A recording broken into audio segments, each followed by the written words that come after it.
Hi, I'm Maria. I'm a holistic health and life coach, and today we're going to be talking about aligning our boundaries and our choices with our values. So I'm going to start with a story from about 10 years ago. I was teaching first grade in an under-resourced area. I had been teaching elementary kids for 3 to 4 years at that time. I was tutoring a handful of my own students after school. I was coaching the running club, and I might have even been doing some homebound instruction for one of my students who had had an injury and couldn't get on the bus. So a school-wide email from my principal was sitting in my inbox at the time, and it was about 2 hours after the school day ended. I was trying to get caught up with all the things that go into being an elementary teacher. And the email was a request for a teacher to provide after-school tutoring for some fourth grade students who were below the fourth grade reading level. And because we were a Title I school, we legally had to offer them this tutoring. So my brain at that time immediately went to my coworkers, those who had young children at home, who were taking care of their elderly parents, who were dealing with various stressful situations outside of work, and I thought I can do that. And so I sent an email back, I can do it. And then I felt my chest immediately tightened, this just feeling, and realized I was doing it again.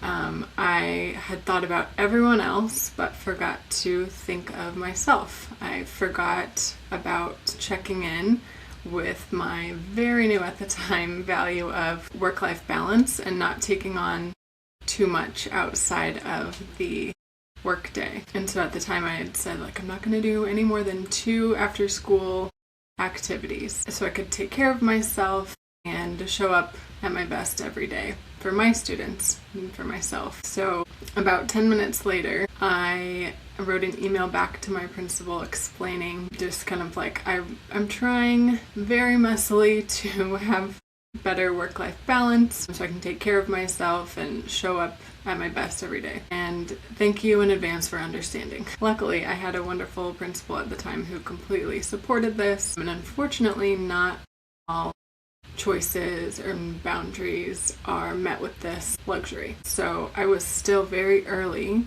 in my journey of letting go of people pleasing.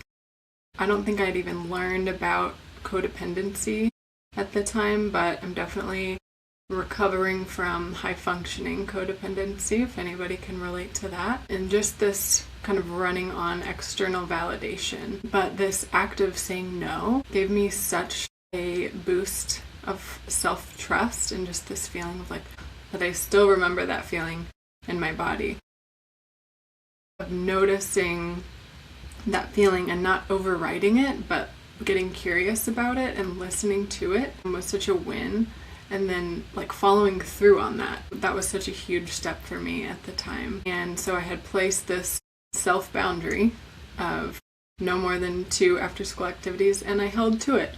And it was this, I felt proud of myself, and I felt, I still felt those parts of me that wanted to be needed, wanted to be useful, wanted to be kind of what everybody else needed me to be, didn't want other people to feel uncomfortable or stress or any of those feelings. I got it, I can do it.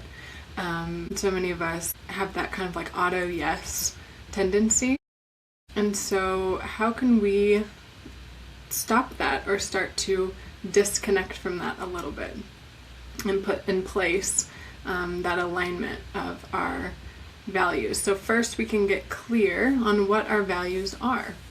And I remember first learning about this and being well, I don't know what my values are, and literally Googling list of values and looking at some and being oh, those look nice. And something to note here is that our values can change throughout different phases of our life, different times. So just knowing that too, and knowing that it's okay if they change. That's just kind of ebbing and flowing with whatever's happening in our life at that time. So after we're clear on our values, we can, before we say yes to anything, we can practice a pause. taking a breath and giving ourselves some time. So we can practice saying, let me get back to you on that, or let me check my schedule, or let me check in with my partner. Thank you so much for asking. Not sure right now. Can I call you back? That type of thing. And when we start doing that, there will probably be people who are used to us